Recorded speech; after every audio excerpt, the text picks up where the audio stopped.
Buenas tardes y vamos a comenzar con la inauguración de esta nueva edición de las Conversaciones de San Esteban en este curso 2022-2023. Darles la bienvenida a todos ustedes y dar la bienvenida y, por supuesto, con ella nuestro agradecimiento a la presencia entre nosotros del presidente de la Junta de Castilla y León, don Alfonso Fernández Mañueco. Luego expondré las razones de por qué él está aquí hoy en esta noche. Entre una de las razones es porque, aunque comenzamos a celebrarlas el curso pasado, porque fue en el año 2022 cuando se inició este proyecto de diálogo con la cultura, con la sociedad, de diálogo de fe también con la razón, que son las Conversaciones de San Esteban. Realmente, cuando se cumplen 50 años es precisamente ahora, en este mes de noviembre. Las Conversaciones de San Esteban se iniciaron un 22 de noviembre de 1972. Y es precisamente en este mes, dentro de unos días, cuando vamos a cumplir las bodas de oro, medio siglo ininterrumpido, 50 años de esta iniciativa que tuvo el convento, que tuvo dentro del convento también la Facultad de Teología. Nos parece que mejor manera de celebrar estos 50 años que tener entre nosotros a don Alfonso Fernández Mañueco, pues no podía serlo, ¿no? Y esta es una de las razones por las que, pues también con miedo a que nos dijera que no por su agenda, pues le formulamos esta petición que él enseguida aceptó. Junto a esta razón, hay otra razón también muy importante, que es el contenido de las conversaciones de este año. El año pasado, como ya comenzábamos con la celebración de los 50 años de las Conversaciones de San Esteban, las dedicamos al tema de la verdad, que es el lema de nuestra orden, que es el lema de los dominicos, Veritas, verdad, que es también una necesidad importantísima en este mundo virtual, en esta cultura y en esta sociedad también de las apariencias. Este año los dedicamos al tema del diálogo, que es otra palabra también fundamental en la tradición de los dominicos, como en la tradición de la mayoría de las órdenes monásticas. Somos órdenes capitulares en donde la organización de nuestra vida la rige el capítulo, la asamblea de la comunidad, y dentro de la asamblea de la comunidad es el diálogo, es el debate, es la discusión. En esta sociedad, en donde además por muchas razones hay ciertas tendencias a la polarización, nos parecía muy importante volver a pensar la importancia, el papel del diálogo en nuestra convivencia. Quienes preparamos las conversaciones de San Esteban, el equipo coordinador, pensábamos que en unas conversaciones dedicadas al tema del diálogo teníamos que afrontar una reflexión sobre el diálogo en nuestra vida política y social. Y enseguida vino el nombre de Alfonso Fernández Mañueco, porque es uno de los políticos convencidos en el diálogo, que ha practicado el diálogo como alcalde primero y ahora como presidente de la Junta de Castilla y León. Y nos parecía que podría hablar del diálogo no solo desde la teoría, sino desde su experiencia personal y práctica. En ese sentido, recuerdo, y es algo que me ha impactado mucho, en una ocasión, siendo el alcalde de Salamanca, yo siendo prior, fui a hablar con él de un asunto en el ayuntamiento. Enseguida, como es muy fácil con él, pasamos al terreno privado, personal, a intercambiar experiencias, y recuerdo que me dijo, y no se me olvidará porque además le di muchas vueltas en la cabeza, me dijo: Ricardo, una de las cosas que yo he aprendido en política es que en política es muy importante ser humildes.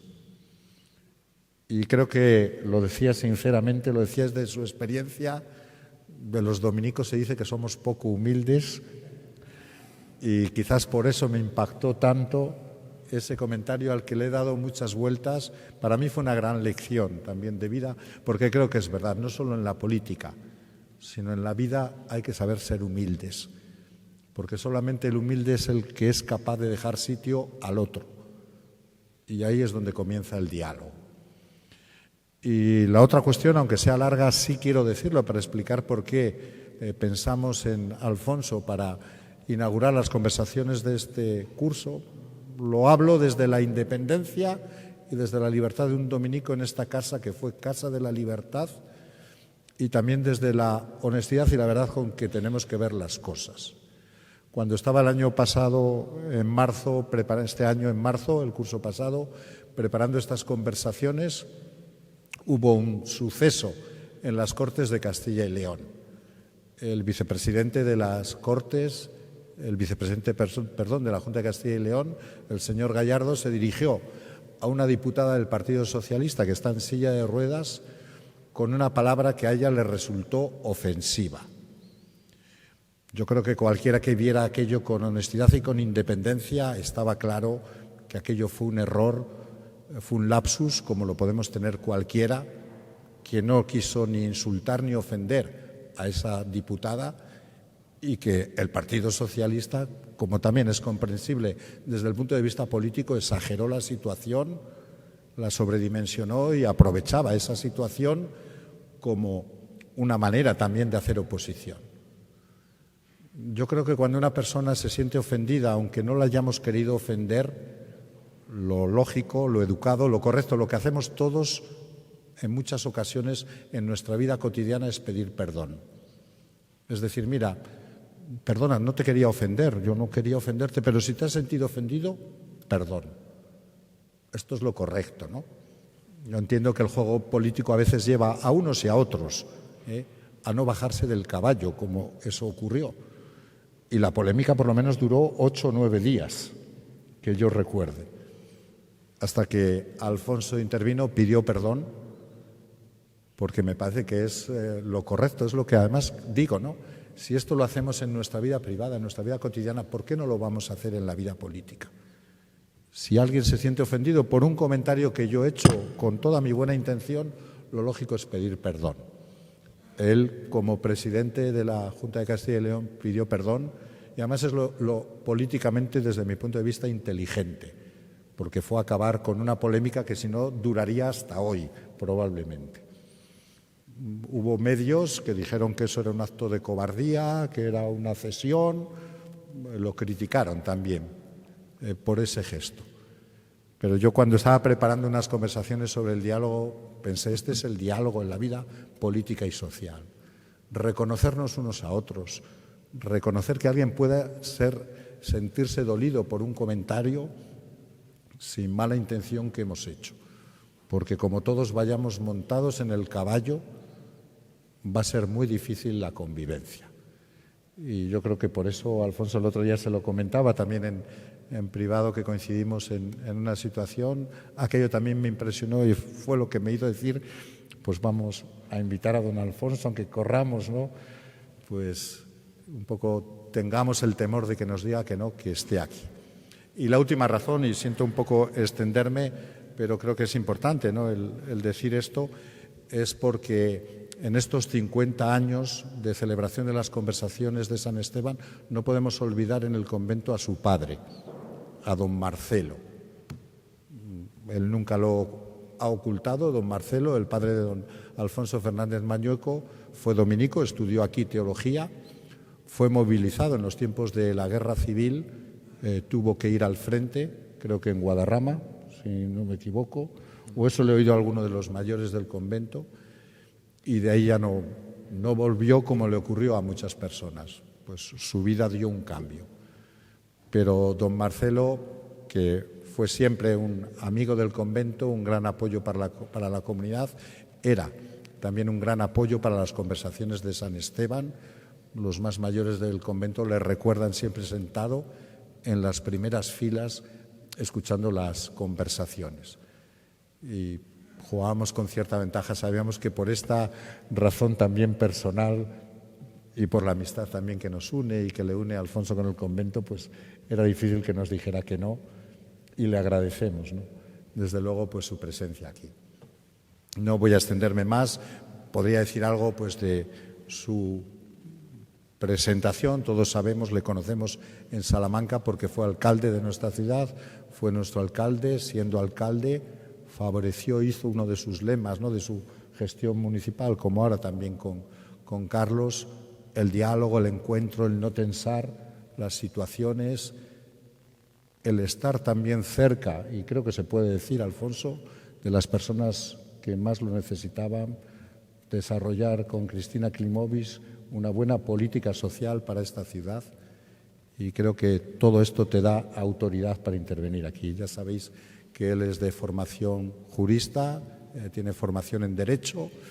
Antes de alcalde fue consejero de la Presidencia en la Junta de Castilla y León y también consejero de Interior, y actualmente pues es presidente de la Junta de Castilla y León. Pues de verdad que muchas gracias y te escuchamos con atención. Y perdona que haya sido tan largo, pero creo que es también importante resaltar esto. Muchas gracias, Ricardo. Muchas gracias, Padre Prior. También muchas gracias la presencia del alcalde y del delegado territorial de la Junta y de tantos y tan buenos amigos que veo aquí y de personas que vienen con habitualidad a estas conversaciones de San Esteban. Muchísimas gracias por tus palabras, querido Ricardo. Son unas hermosas palabras de presentación que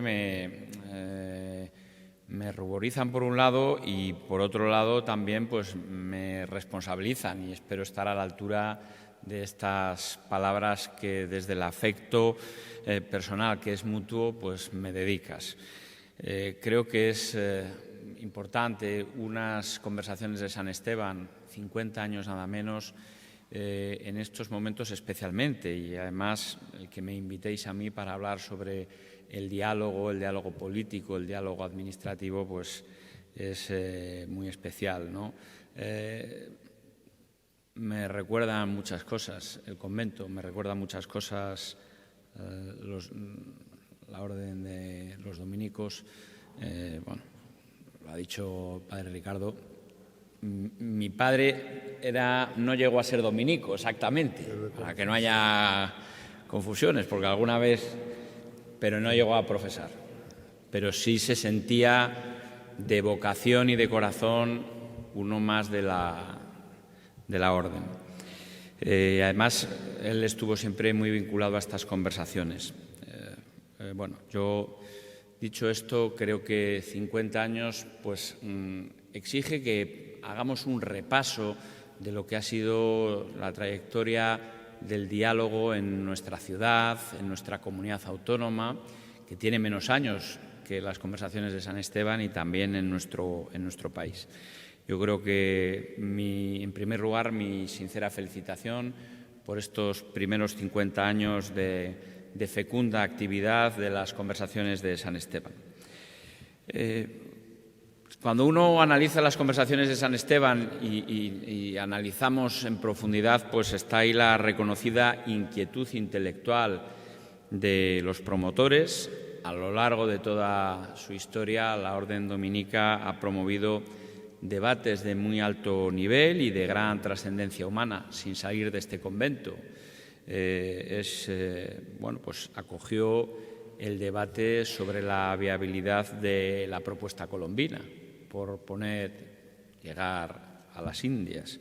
Cómo olvidar también la decisiva aportación de insignes pensadores como Francisco de Vitoria, primera raíz de los derechos humanos, del derecho de gentes. Cómo no recordar a Domingo de Soto, teólogo capital que salió de este convento para participar en el Concilio de Trento, y que el otro día me recordaba una vez más que la fe sin la caridad sin la fe no es nada, y ese era el símbolo de Domingo de Soto en un intento de unir a católicos y a protestantes, que la fuerza, la llama de la verdad sale de las posiciones de todos, ¿no? No sé si lo he dicho exactamente como lo quería decir él o como lo queríais decir o me lo explicasteis el otro día. Borges decía ya más recientemente que la mejor cosa que registra la historia es sin duda el descubrimiento del diálogo. Y por ello creo que se han organizado una serie de intervenciones que la contemplan desde las distintas dimensiones sociales. Va a haber expertos en distintas áreas que analizarán para hacer ese diálogo más cercano a todos y más comprensible a todos. Y a mí me han pedido que hable pues, desde ese ámbito del diálogo político y social y voy a hacer unas reflexiones. Tres premisas que considero fundamentales. La primera de ellas es que en política el diálogo debe ser un medio, no un fin en sí mismo. El diálogo tiene que servir para algo. No cabe concebir el diálogo como un mero ejercicio dialéctico o intelectual, sino que debe tener un objetivo. Ese objetivo debe reflejarse en un pacto, en un acuerdo entre dos personas, dos fuerzas políticas, dos organizaciones distintas, que son capaces de unirse en lo esencial, de olvidar las diferencias para mejorar el entorno, para mejorar la vida de las personas que nos rodean. Ese entiendo yo que es el beneficio de las personas, es el objetivo clave que debemos perseguir quienes tenemos responsabilidades políticas, sociales o de otro tipo, económicas, en fin. Por tanto, en política, el primordial fin del diálogo debe ser conseguir acuerdos que mejoren nuestra sociedad. La segunda premisa es que en el diálogo político no puede valer todo. Debe respetar unos principios morales y unos principios también legales. Por ello es una satisfacción para mí poder afirmar que nunca sacrifiqué ni mis valores ni mis principios en negociación política alguna, y he tenido que realizar algunas. Creo que quien prefiere ignorar valores morales o constitucionales esenciales por lograr ventajas momentáneas, desde luego corrompe el verdadero espíritu del diálogo. Los principios y los valores constituyen precisamente la tercera de las premisas de las que yo les hablaba, y es que, como es lógico, voy a hablar del diálogo desde mis convicciones personales, desde mis convicciones políticas. Bertrand Russell dijo que un verdadero liberal se distingue no tanto por lo que defiende, sino el talante con el que defiende la tolerancia antidogmática, la búsqueda del consenso, el diálogo en suma. Principios que, como muy bien ha dicho Ricardo, se hacen especialmente necesarios en la España de hoy, pero en la España de siempre. Vemos con mucha frecuencia que hay propuestas sensatas que no progresan por el mero hecho de venir desde el punto de vista del adversario. Podríamos hablar desde la propuesta de bajar impuestos a los productos esenciales, por poner un simple y sencillo ejemplo en estos momentos de inflación desbocada y que ha tardado en proponerse más de lo debido. Vivimos un momento político en el que parece que no hay voluntad real de dialogar. Esa es la sensación que tenemos todos y precisamente es lo que más necesitamos. Es verdad que se adopta el lema de que o se aplican mis principios sin tocar nada o no se aplica ninguno, y todos tenemos en nuestra cabeza ejemplos de ello. El tener la capacidad de entenderse no quiere decir que uno sea débil o que sea frágil a la hora de ser moderado, a la hora de explicar los principios, las convicciones. No quiere decir que uno no tenga firmeza a la hora de explicar esos principios, ¿no? Y es verdad que esta situación se acentúa a medida que uno se acerca a las citas electorales. El próximo año va a ser un gran año electoral, tendremos elecciones municipales, autonómicas en algunas comunidades autónomas y además tendremos elecciones generales. Y eso hace que la cercanía a la cita electoral hace que se pase directamente al ataque personal del adversario. Se haga un ataque incluso, pues anunciando todas las desgracias bíblicas si fuera necesario. Ya decía Cánovas del Castillo, y lo denunciaba, la fácil pero estúpida bandera del todo o nada que jamás ha aprovechado en este mundo nadie. Bien, es poco comprensible que la estrecha tautología del no es no se haya adoptado como principio, pero todavía es mucho más preocupante que incluso se pueda presumir de ello. Por eso es muy preocupante en la sociedad actual. La democracia se sustenta en aceptar precisamente la diversidad de opiniones, la diversidad de actitudes. Yo creo que la razón de ser es el reconocimiento de la postura del otro, el encuentro hacia quien piensa de manera distinta desde el respeto mutuo, buscando ese punto de equilibrio, ese punto que nos une a todos. Vivir en democracia supone que yo pueda defender mi opinión, que pueda defender mis ideas, que pueda defender mis gustos, al tiempo que reconozco que el otro tenga particularidades distintas y además no solo las reconozco, sino que las tengo que aceptar. Y para conseguirlo, precisamente, el diálogo debe predominar desde la dominación, que debe predominar sobre la dominación o la exclusión. Yo quiero ser optimista. Me van a permitir que, ante este tiempo en el que parece que la polarización, los extremos, son los que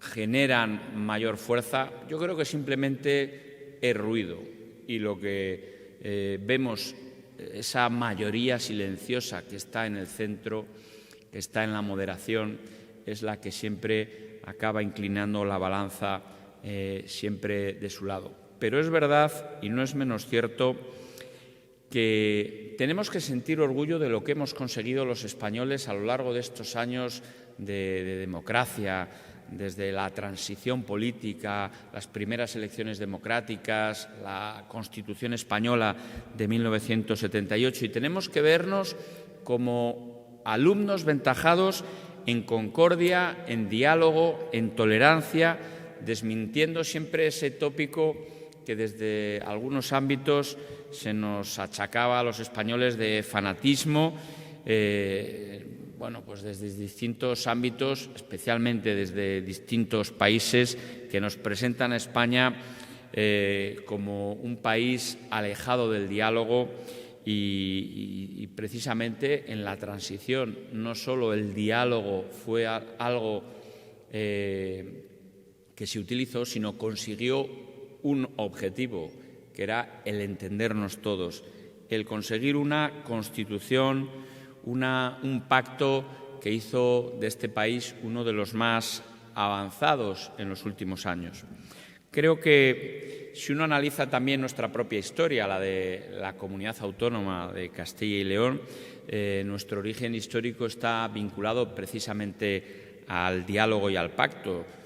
Las reinas viudas del Reino de León y del Reino de Castilla, Teresa y Berenguela, pactaron que el rey Fernando, que luego fue santo, asumiera las coronas de ambos reinos, y desde entonces, van a hacer nada más y nada menos que 800 años, hemos marchado juntos por el camino de la historia, haciendo, entre otras cosas, la forja de nuestro país, de España.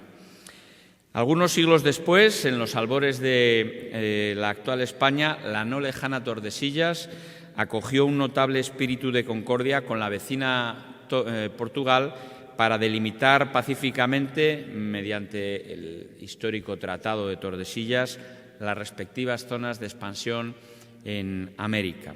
Más cercano en el tiempo, los españoles nos embarcamos hace casi medio siglo en la compleja aventura de culminar pacíficamente una reforma radical de nuestro sistema político, que hoy en día vivimos. Estoy hablando, lógicamente, de la transición, y el éxito de la transición sigue siendo todavía objeto de admiración internacional de quienes lo estudian desde el ámbito del derecho, de la historia, de la ciencia política, y es desde luego una clara referencia, y lo ha sido para muchos países. Por eso me resulta incomprensible el empeño de quienes apuestan por denigrar una de las páginas más brillantes de la historia de nuestro país, de España, movidos no sé por qué extraños motivos, que desde luego lo que hacen es mover mezquinos intereses políticos y también están movidos por la ignorancia.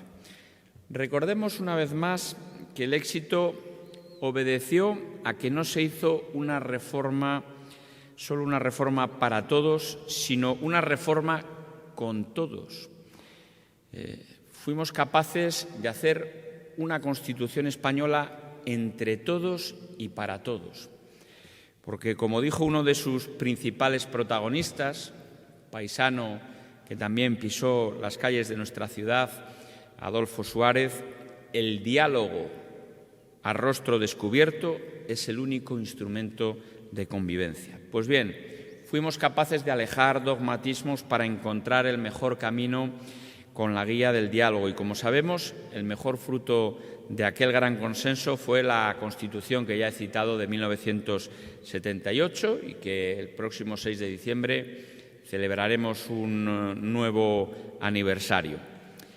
Quienes, a través del diálogo, consiguieron ese pacto, pusieron las bases de nuestra nación, una nación moderna, una nación libre y una nación plenamente democrática.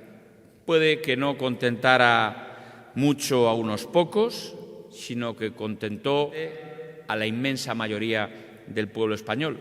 Yo creo que precisamente en eso radica su éxito, y de ella partió la actual configuración de la España en comunidades autónomas.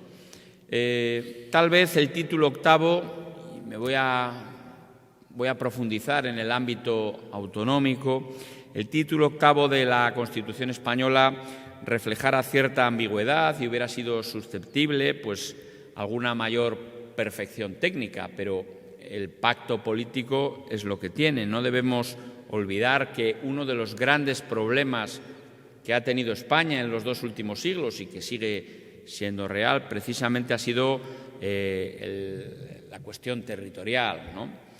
No debemos olvidar, por tanto, que esa misma ambigüedad fue la que permitió pactar un tema tan delicado y con un nivel de aceptación general muy importante. Su posterior desarrollo también se hizo desde el diálogo y desde el pacto en las distintas comunidades autónomas. En Castilla y León, el Estatuto de Autonomía surgió del pacto entre las fuerzas políticas vigentes en aquel momento, y además no solo se hizo con el máximo consenso, sino que se han hecho varias reformas también con un amplio consenso desde el diálogo y desde el compromiso de las principales fuerzas políticas representadas en el arco parlamentario de Castilla y León. El Estatuto de Autonomía de nuestra comunidad autónoma es de 1983. El próximo año hará 40 años el Estatuto de Autonomía de Castilla y León. Algunos fueron previos al Estatuto de Autonomía de Castilla y León. Y es verdad que, bueno, pues como muy bien decía Ricardo, yo siempre he intentado, en mis responsabilidades públicas, que algunas he tenido y algunos años llevo, ejercerlas desde el diálogo, desde el entendimiento, porque creo que es algo que viví en mi casa, que he intentado desarrollar en mi trayectoria política y de responsable público y que, bueno, ahí están los ejemplos, algunos pondré a lo largo de mi intervención. El diálogo es una característica, por tanto, en España, y el diálogo es una característica también asumida en Castilla y León. Y me vais a permitir que hable del diálogo en 4 aspectos: el institucional, el político, el social y el civil. El institucional siempre se ha practicado desde el más alto nivel. Recordemos que esas 3 ampliaciones del Estatuto de Autonomía, 94, 99 y 2007, se realizaron, como digo, con un amplio consenso, no solo político, las principales fuerzas políticas, sino también un respaldo social de las distintas organizaciones, que me parece muy importante recordar y tener en cuenta. Yo creo que ese consenso hace que las normas no solo tengan fijeza y estabilidad, sino que nos permitan vivirlas con mucha duración en el tiempo. Hemos ejercido responsabilidades en el ámbito político. Este convento fue sede el año pasado de uno de los órganos más importantes de colaboración política que tiene nuestro actual Estado, que es la Conferencia de Presidentes, que reúne al presidente del Gobierno y a todos los titulares de presidencias de comunidades autónomas. Como digo, aquí en el claustro de Colón se realizó durante toda una jornada esa reunión que fue fructífera.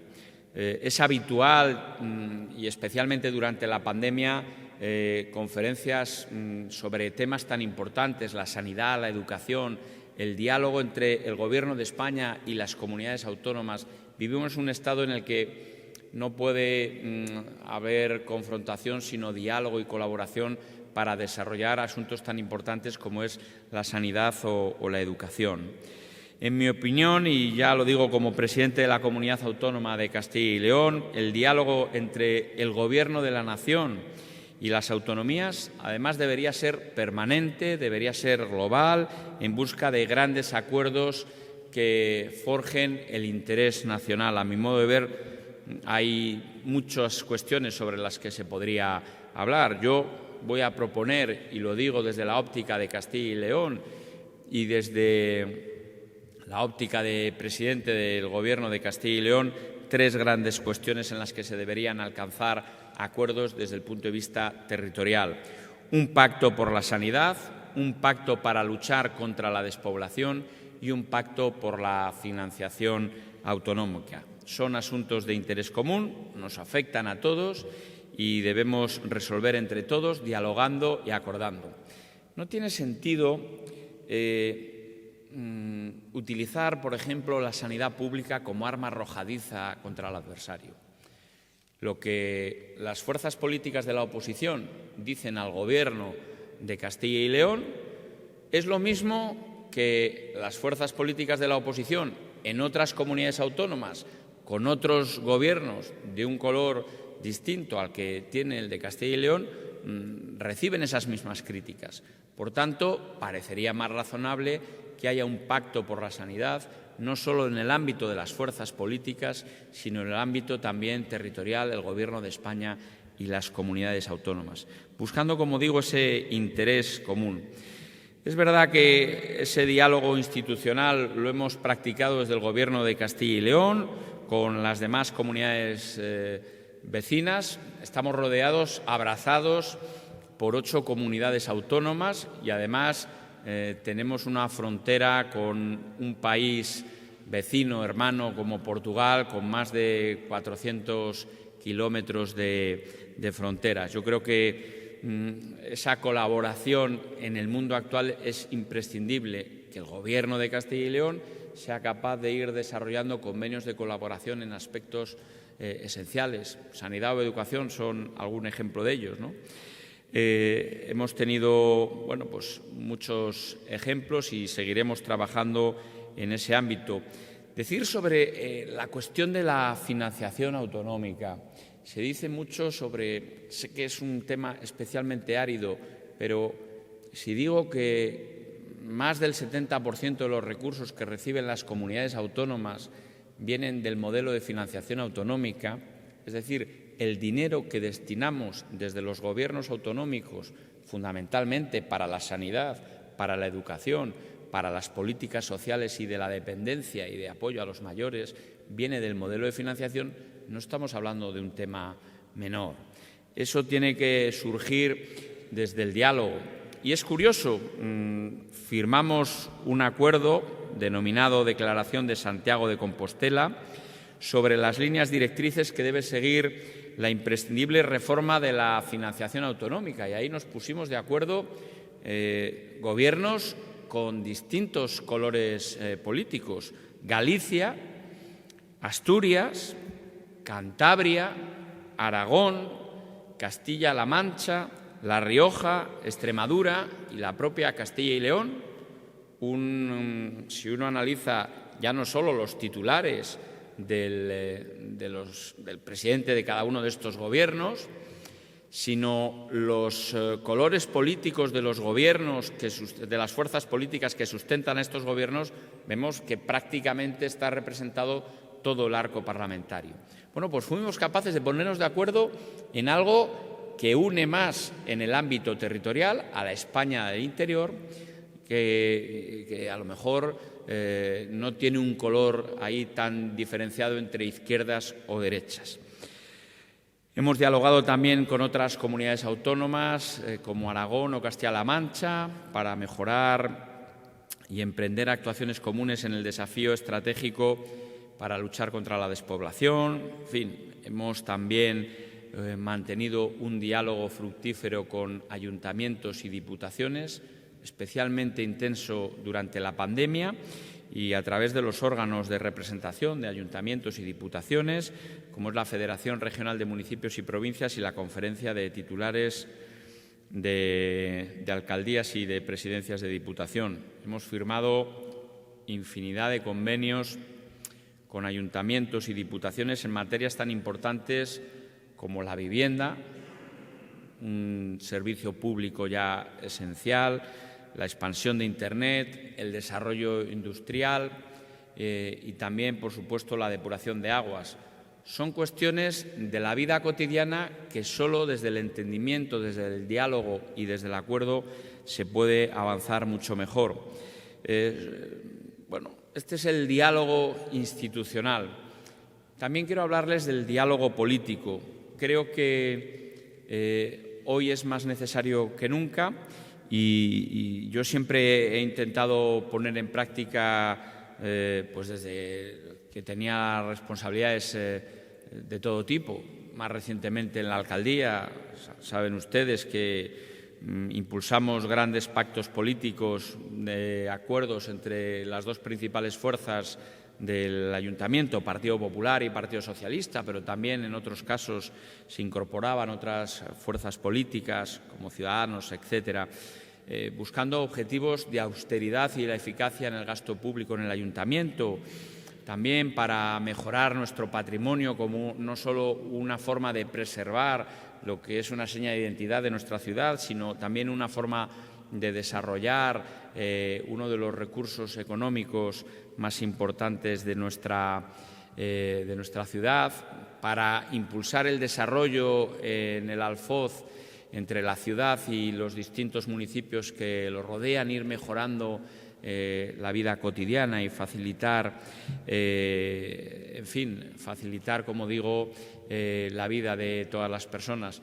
Yo creo que el diálogo, en la última legislatura, mi alcaldía se sustentaba en lo que fue un acuerdo con otra formación política.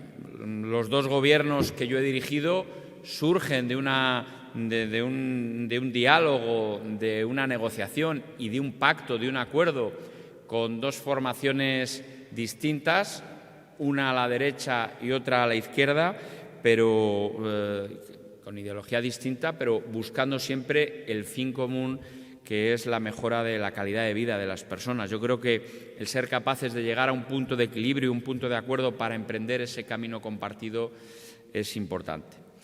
Pues bien, yo creo que es bueno también recordar que durante la pandemia, pasado el confinamiento, fuimos capaces de llegar a un pacto para la recuperación económica, el empleo y la cohesión social, suscrito por la casi totalidad del arco parlamentario de las Cortes de Castilla y León. Bueno, son algunos ejemplos de lo que desarrollo en mi vida cotidiana como alcalde, en mi etapa más reciente ya como presidente de la comunidad autónoma. Y el diálogo social. En nuestra comunidad, el Gobierno de Castilla y León, las organizaciones sociales, mejor dicho, sindicales y empresariales más representativas, hemos asumido con plena convicción la necesidad de alcanzar amplios acuerdos que mejoren la vida cotidiana de las personas. El más reciente ha sido un acuerdo para mejorar el dispositivo de lucha contra incendios, porque me parece una apuesta fundamental de cara al futuro. El pasado, desgraciadamente, no lo podemos corregir, pero sí podemos apostar para prevenir el futuro. Yo creo que hemos sido capaces en ese modelo de diálogo social de ceder distintas pretensiones. El Gobierno cede en la capacidad que tenemos, al tener una mayoría suficiente en el Parlamento, tomar decisiones, y cedemos en la corresponsabilidad de dialogar con sindicatos y organizaciones empresariales a los que les reconoce la Constitución un papel más allá de la defensa de los propios asociados, de las propias empresas o de los propios trabajadores, ¿no? Yo creo que el diálogo social está reconocido en el propio Estatuto de Autonomía y es un modelo para otras comunidades autónomas. En este ámbito también decir que hemos trabajado en otros aspectos como la mejora de la educación, la mejora de las políticas sociales, y hemos trabajado codo con quien no tiene responsabilidades de gobierno porque son sindicatos y organizaciones empresariales, pero tienen esa representatividad social que le da nuestra Constitución, y desde luego hemos sido capaces como digo, de dialogar y llegar a acuerdos fundamentales. Ahora me viene a la mente planes para luchar contra las consecuencias de los efectos no solo sanitarios, también sociales, económicos de la COVID-19. Decir que, bueno, hablaba también después del diálogo social, de un diálogo civil, que es una de las formas más cualificadas de diálogo de nuestro sistema democrático que adoptan las sociedades más avanzadas. A través del mismo queremos pulsar la opinión de las organizaciones más representativas en los distintos sectores. Tenemos una sociedad civil en Salamanca, en Castilla y León, muy intensa, con mucha fortaleza en todos los ámbitos, y yo creo que es importante destacar ese diálogo por un lado, pero colaboración por otro lado, con más de 3.300 entidades destinadas a defender los derechos colectivos de cada una de las personas, los más vulnerables, las personas con capacidades diferentes, también la mejora por la calidad de vida en el medio rural. Podría estar así hablando muchísimo tiempo. Yo creo que es muy importante la fortaleza que tiene el tercer sector, la sociedad civil organizada a través de colectivos como el CERMI, que me parece especialmente relevante. Un ejemplo de diálogo civil ha sido la implantación de la educación infantil gratuita de 2 a 3 años. En este mismo curso implantaremos el año que viene la educación infantil gratuita para los chavales de 1 a 2 años. Yo creo que, en fin, son algunos ejemplos. He querido hacer una reflexión histórica, política y también práctica de lo que debe ser el diálogo y el acuerdo. Y quiero concluir y sobre todo insistir en 2 cuestiones para finalizar. La primera de ellas es que El diálogo necesita que nos alejemos de los extremos. Nos alejemos del radicalismo y nos alejemos del dogmatismo. Nos pide el diálogo que actuemos con moderación y desde la tolerancia, con respeto absoluto a las posiciones ajenas y tratando sobre todo que el convencimiento prevalezca sobre la imposición. Y la segunda, que debemos entrar en el juego del diálogo con la convicción de que los criterios propios se enriquecerán con los pareceres de otros, que nadie nace enseñado y que debemos levantarnos todos los días sabiendo que alguien nos enseñará algo. Como dije en su momento, tolerancia, respeto, diálogo son los fundamentos mismos de la democracia. Y ya concluyo, y lo hago parafraseando al presidente Kennedy para expresar sucintamente lo que, con mayor o menor fortuna he querido explicarles esta tarde. Por supuesto, él con bastante mayor inteligencia y habilidad que yo. Él decía: nunca dialoguemos con miedo, pero nunca tengamos miedo a dialogar. Estas han sido mis reflexiones. Muchísimas gracias y deseo el mayor de los éxitos a estas conversaciones de San Esteban. Muchas gracias.